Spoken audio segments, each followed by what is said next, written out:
예, 오늘 읽은 마태복음 26장 62절로 68절 말씀을 통해서 내가 하나님의 아들 그리스도냐?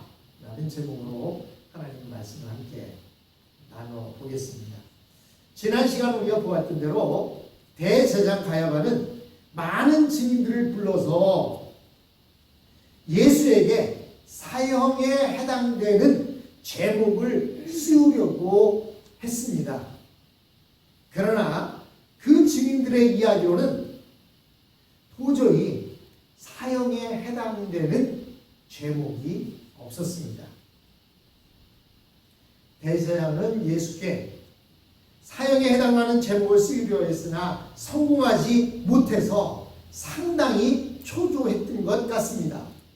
그래서 결국 이 대제사장이 자기 자신이 직접 예수님의 입에서 증거를 찾으려고 유도 신문을 합니다. 제가 어떤 꼬마아이를 만나갖고 꼬마에게 이야기를 했어요. 꼬마야, 내 이름이 뭐니? 그랬더니 이 꼬마가 고개를 흔들면서 안 가르쳐줘요. 아, 네 이름 좀 가르쳐줘봐. 네 이름이 뭐야? 싫어요. 안 가르쳐줘요. 그래서 제가 그랬습니다. 네 이름이 순자지? 맞아. 네 이름 순자야. 아니에요. 저 순자 아니에요. 아니, 네 이름 순자 맞는데 아니에요. 저 영이에요. 이게 바로 유도신문입니다. 예. 대제사장 가야바가 여러 증인들을 통해서 사형에 해당되는 제목을 찾으려 했지만 그 제목을 찾을 수가 없었어요. 그러다 보니까 예수님이 말하지 않고는 안 되는 사항을 대제사장이 만들기를 원했던 것입니다. 그게 바로 62절로 63절의 내용입니다. 다시 한번 제가 읽어드립니다. 그러자 대제사장이 일어서서 예수께 말하였다. 이 사람들은 그대에게 불리한 증언을 하는데도 아무 대답도 하지 않소. 63절. 그러나 예수께서는 잠잠고 계셨다. 그래서 대제사장이 예수께 말하였다. 내가 살아계신 하나님을 걸고 그대에게 명령하니 우리에게 말해주시오. 당신이 그대가 하나님의 아들 그리스도요? 라고 이렇게 묻습니다. 대제사장은 예수님에게 대하여 아주 무서운 질문을 던졌습니다. 그 질문은 내가 하나님의 아들 그리스도냐? 라고 하는 것입니다. 물론 대제사장이 이 질문을 던진 것은 예수님을 바로 알고 싶어서 이 질문을 던진 것이 아니었습니다. 아마도 이 대제사장은 누군가를 통해서 사람들이 예수가 바로 하나님의 아들 그리스도다라는 이야기를 들었던 것 같습니다. 그래서 예수님께서는 사실 제자들에게 자신이 그리스도인 것을 말하지 못하도록 이렇게 하셨어요. 왜냐하면 당시의 사람들은 그리스도를 모두 정치적인 지도자라고 생각했기 때문입니다.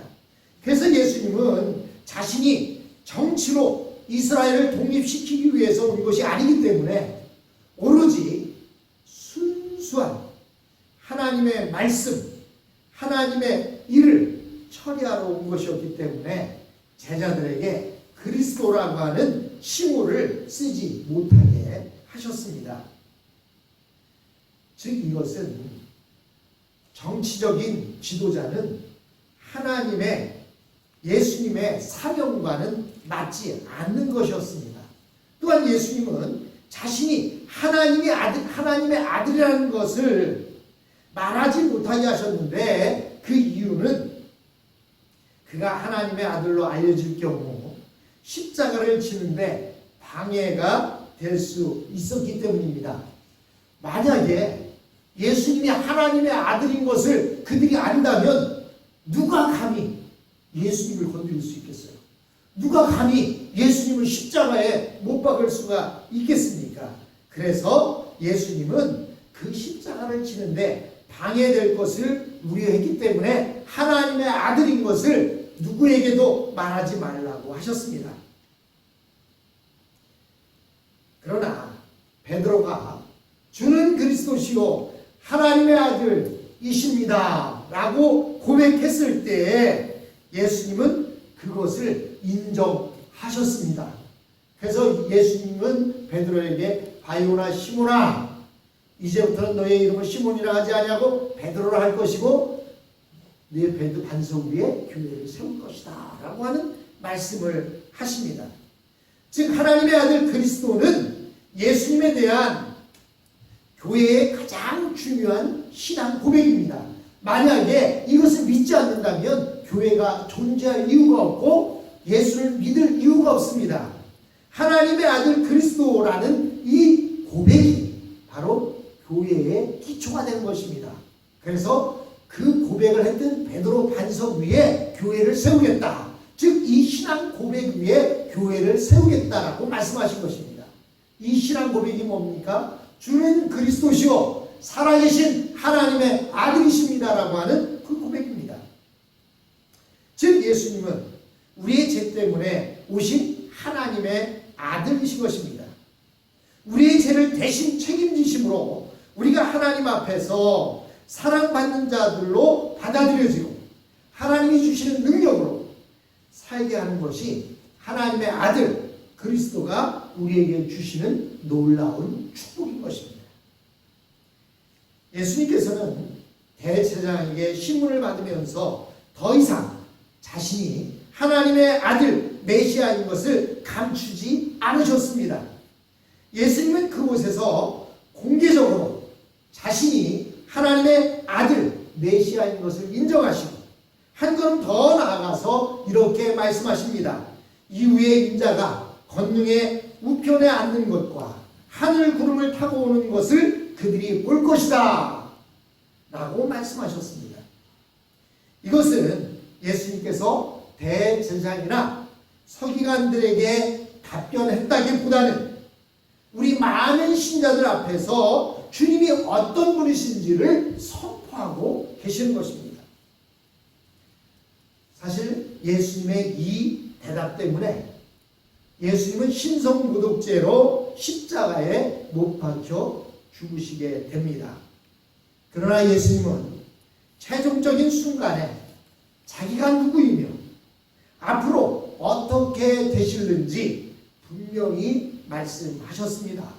나는 하나님의 아들 그리스도가 맞고 내가 믿는 것은 이후에 내가 하나님의 우편보좌에 앉아서 모든 것을 다스릴 것이며 이 세상에 구름을 타고 다시 오실 것이다 라고 이렇게 말씀하십니다. 우리는 내가 믿는 것에 대하여 그리고 하나님에 대하여 질문을 받을 때 어떻게 대답하지? 무엇라고 대답하지? 염려할 필요가 없습니다. 왜냐하면 이 대답은 우리가 하는 게 아닙니다. 바로 내 안에 계신 성령님께서 우리를 대신해서 말씀해 주십니다. 물론 이런 증거를 했다고 해서 모든 사람이 다 진리 앞에 굴복하는 것은 아닐 것입니다. 오히려 어떤 사람들은 귀를 틀어막고 더 미워하는 사람들도 생기게 될 것입니다. 그러나 아무도 진리가 가지는 힘은 부인하지 못할 것입니다. 예수님은 대제사장이 유도신문하고 있는 것을 뻔히 아시면서도 진리로 대답하셨습니다. 아까 제가 소개했던 그 어린아이는요, 뻔히 알지 못했어요. 그냥 어린아이다 보니까 자기 이름 아닌 다른 이름을 얘기하니까 그러면서 너가 순자지 그러니까 아니에요 나는 영이에요 이렇게 얘기했지만 예수님은요 대제사장이 유도신문하고 있는 것을 뻔히 아셨습니다. 그러나 예수님은 진리로 대답하셨습니다. 왜냐하면 대제사장을 두려워하지 않으셨기 때문입니다. 대제사장은 마귀에게 이용당하는 하수인에 불과하고 마귀가 가장 두려워하는 것이 하나님의 진리였던 것입니다. 그런데 예수님께서는 십자가보다는 십자가 후에 있을 영광을 더 강하게 강조하셨습니다. 그래서 예수님께서는 뭐라고 말씀하십니까? 이 위에 인자가 권능의 우편에 앉아 있는 것과 그리고 하늘 구름을 타고 오는 것을 그들이 볼 것이다 라고 이렇게 부활 후에 이 말씀을 강조하셨습니다. 예수님의 십자가의 고통은 잠시 잠깐뿐이고 그 후에 예수님은 보좌 우편에서 사탄의 목을 밟고 있을 것입니다. 마귀는 이 세상에서 하나님의 아들을 죽이고 세상을 영원히 지배하려고 했습니다.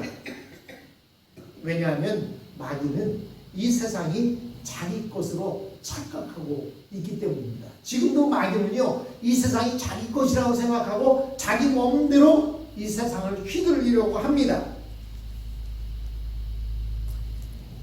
그런데요, 그 결과는 어떻습니까? 마귀는 끝에 가서는 사람들끼리 서로 미워하고 의심해서 결국 서로 싸우다가 서로 죽게 만들려고 하는 것입니다. 혹은 사람들에게 죄를 짓게 해서 하나님의 심판을 받도록 하기 위한 것입니다. 그래서 사탄을 그냥 내버려 두면 언제 이 세상에 전쟁과 살인이 일어날지 우리는 알지 못합니다. 그러나 예수님께서는 하늘보좌 우편에서 사탄의 목을 밟고 계신 것입니다. 그래서 우리는 매일매일 안전하게 살아갈 수 있습니다. 여러분, 아까 우리 김진아 원사님 기도했지만 아무리 세찬 바람이 와도 혼하게 잠을 잡니다. 이번 허리케인 델타 때는 바람이 전 로우나 때보다 심하지 않아서 그랬는지 저도 잠을 잘 잤어요. 로우나 때는 좀 지붕 위에 뭐가 막 들썩들썩 가는 것 같았는데 델타 때는 그래도 좀 얌전하게 지나가는 것 같습니다. 하나님이 사랑하는 자에게 뭘 주신다고요? 잠을 주신다고 하지 않습니까? 그래서 그런지 아주 잘 잤습니다. 사실 세상은 마귀가 유혹하고 잡아뜯고 우리를 언제든지 물어 삼키려고 하지만 우리가 주님 앞에 있을 때에는 우리에게는 평안함이 있습니다. 우리에게는 기쁨이 있습니다. 그리고 우리에게는 만족함이 있습니다. 그리고 그래서 예수님께서는 사람들이 다시 예수님을 보게 될 것이다 라고 이렇게 말씀하십니다. 심지어는 예수님의 얼굴에 침을 뱉고 예수님을 참고 찢는 자도 볼 것이다 라고 예수님은 말씀하십니다. 왜냐하면 예수님은 모든 산자와 죽은 자의 주가 되시기 때문입니다. 마지막 때 모든 인간들은 다시 살아나서 예수님의 심판을 받게 될 것입니다. 이때 사람들은 심판의 자리에 앉으신 분이 저는 어디서 많이 뵌 것 같은데 저는 누굽니까?